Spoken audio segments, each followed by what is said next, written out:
வணக்கம் and welcome to the show interesting info. August 25 இன்னைக்கு நார்த்தின்ஷியர் டே அப்படின்னு சொல்லிட்டு ஒரு டே வந்து இங்கிலாந்தில் செலிப்ரேட் பண்ணுறாங்க. நம்ம எல்லாருமே இந்த ராபின்ஹுட் அப்படின்ற ஒரு கான்செப்டை கேள்விப்பட்டிருப்போம். அவர் இந்த பிளேஸை சார்ந்தவர் தான். இங்கே இருக்கக்கூடிய இந்த நாட்டுப்புற கதைகளை தான் பார்த்தீங்கன்னா இந்த பர்சன் வராரு, ஒரு குறிப்பிட்ட காலகட்டத்தில் இந்த பகுதியில் வாழ்ந்திருக்காரு அப்படின்னு சொல்லிட்டு அவங்களுடைய நம்பிக்கைகளாக இருக்குது.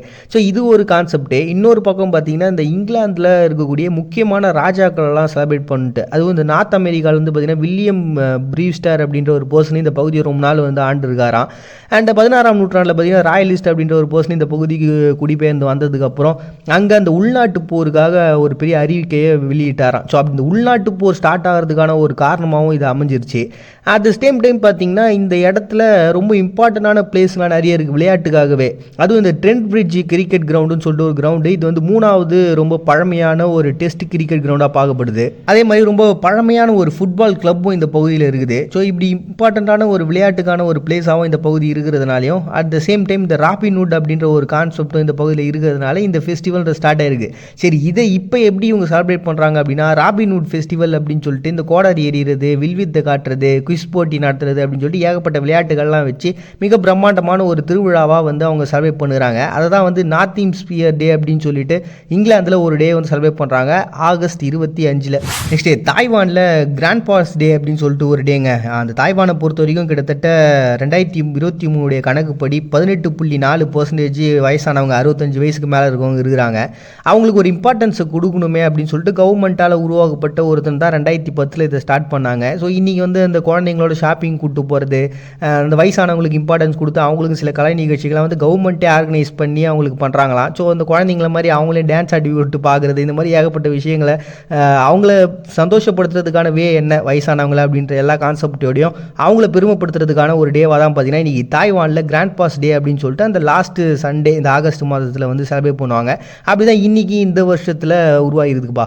நெக்ஸ்ட் ஃபிலிப்பைன்ஸில் இன்றைக்கி நேஷனல் டெக் ஒர்க்கர்ஸ் டே அப்படின்னு சொல்லிட்டு ஒரு டேங்க. இது வந்து அவங்க நாட்டில் 1927 ஸ்டார்ட் பண்ணியிருக்காங்க. இந்த விவசாயத்துக்கான ஒரு கான்செப்டாக ஒரு தொழில்முறை பயிற்சி அப்படின்னு சொல்லிட்டு நம்ம சொல்லுவோம். நம்ம தொழிற்கல்வி படிக்கிறது அப்படின்ற கான்செப்ட்லாம் இருக்குதுல்ல. ஸோ இதுக்கு இம்பார்ட்டன்ஸ் கொடுக்குறதா இது அவங்க வந்து 1927 ஸ்டார்ட் பண்ணிட்டாங்க விவசாயத்தை பேஸாக வச்சு.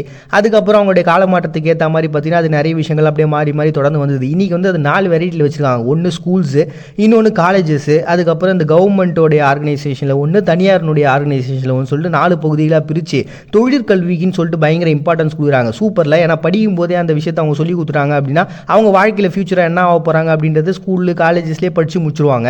ஸோ வெளில வந்ததுக்கப்புறம் அவங்களே தனியாக பிஸ்னஸாக ஓப்பன் பண்ணி நம்ம என்ன பண்ணோம் அப்படின்றதுல ரொம்ப தெளிவாக இருப்பாங்க. ஸோ தொழிற்கல்விக்கு பயங்கர இம்பார்ட்டன்ஸ் கொடுக்குற ஒரு கான்செப்டாக தான் இருக்குது. அதனால தான் பார்த்தீங்கன்னா ஆசியாவிலேயே ஒரு மிகப்பெரிய ஒரு ஆராய்ச்சி மையம் விவசாயத்துக்குன்னு வச்சுக்கிறாங்க அப்படின்னா அது ஃபிலிப்பைன்ஸ்லேயும் ஒன்று இருக்குது.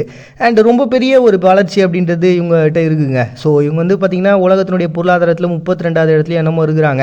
ஸோ ஃபிலிப்பைன்ஸை பொறுத்த வரைக்கும் அந்த தொழிற்கல்விக்கு இம்பார்ட்டன்ஸ் கொடுக்கணுன்றதுக்காக உருவாக்கப்பட்ட ஒரு தான் நேஷனல் டெக் ஒர்க்கர்ஸ் டே அப்படின்னு சொல்லிட்டு ஒரு டே வந்து செலிப்ரேட் பண்ணுறாங்க ஆகஸ்ட் 25. நெக்ஸ்ட் டே மைனஸ் டே அப்படின்னு சொல்லிட்டு பெலாரஸ், உக்ரைன், ரஷ்யா, கஜகஸ்தானில் செலிப்ரேட் பண்ணுறாங்க. இது வந்து சோவியத் யூனியன் இந்த பகுதிகளை ஒட்டுமொத்தமாக ஆண்டுகிட்டு இருந்த சமயத்தில் உருவானது தான். இதுக்கு ஒரு சுவாரஸ்யமான கதை இருக்குது. அலெக்சி ஸ்டாக்கானோ அப்படின்ற ஒரு பர்சனு இவர் என்ன பண்ணியிருக்காரு, ஒரு 6 மணி நேரம் ஷிஃப்ட் வேலை பார்த்துட்டு இருந்த சமயத்தில் ஒரு 102 டன் நிலக்கரியை வெட்டி எடுத்துக்கிறாரு.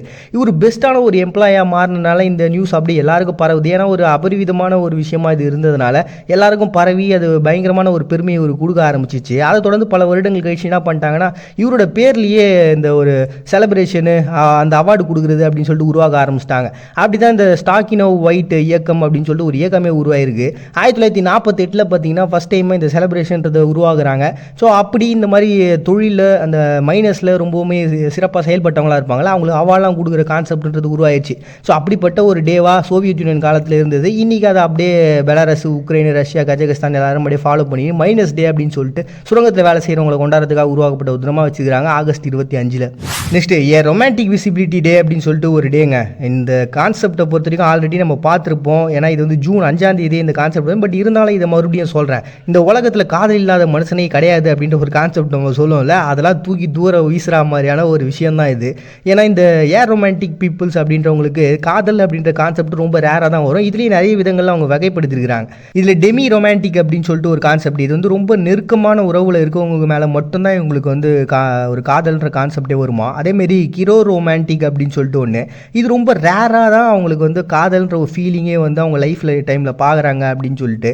அண்டு அஃபோதி ரொமான்டிக் அப்படின்ட்டு இவங்களுக்கு காதல்ன்ற கான்செப்டே வாழ்க்கையில் பார்த்ததே இருக்க மாட்டாங்களாம். ஸோ அப்படிப்பட்ட பர்சனாக இருப்பாங்களாம். அண்ட் ஏகோ ரொமான்டிக் அப்படின்னு சொல்லிட்டு இவங்களுக்கு இந்த மூவிஸு சித்தரிக்கப்பட்ட விஷயங்கள், இப்போ படங்கள், ஒரு நாடகம் பார்க்கும்போது அதிலலாம் அவங்களால அந்த காதலை வந்து ஃபீல் பண்ணிக்க முடியும், உணர முடியும். பட் ஆனால் அவங்களுக்கு ரியல் லைஃப்பில் அந்த காதல்ன்ற கான்செப்டை அவங்களால உணரவே முடியாதான். அப்படிப்பட்ட பர்சனாக இருக்காங்க.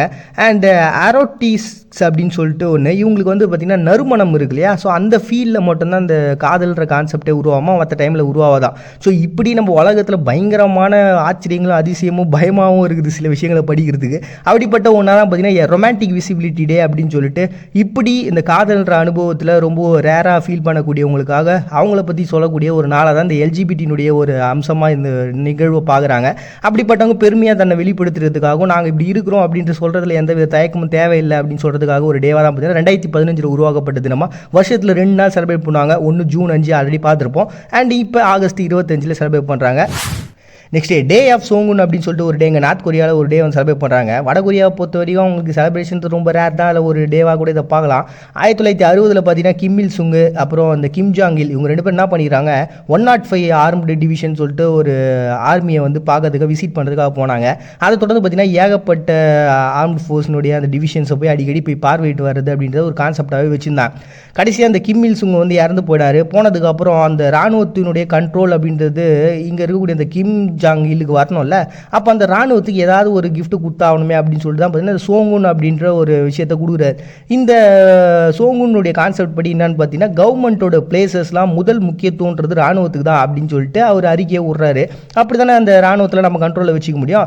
அதனால் அந்த விஷயத்தை செலிப்ரேட் பண்ணுன்றதுக்காக உருவாக்கப்பட்ட ஒரு தினம் அதான் டே ஆஃப் சோங்குன் அப்படின்னு சொல்லிட்டு இந்த வடகொரியா செலிப்ரேட் பண்ணுறாங்க ஆகஸ்ட் 25. நெக்ஸ்ட் இண்டிபெண்டன்ஸ் டே இன்னைக்கு ஊருக்கே செலிப்ரேட் பண்ணுறாங்க. நேற்று நம்ம பார்த்துருப்போம் இந்த நாஸ்டாலஜி நைட்டு, அதை தொடர்ந்து அவங்களுக்கு இண்டிபெண்டன்ஸ் டே வருதுன்ட்டு.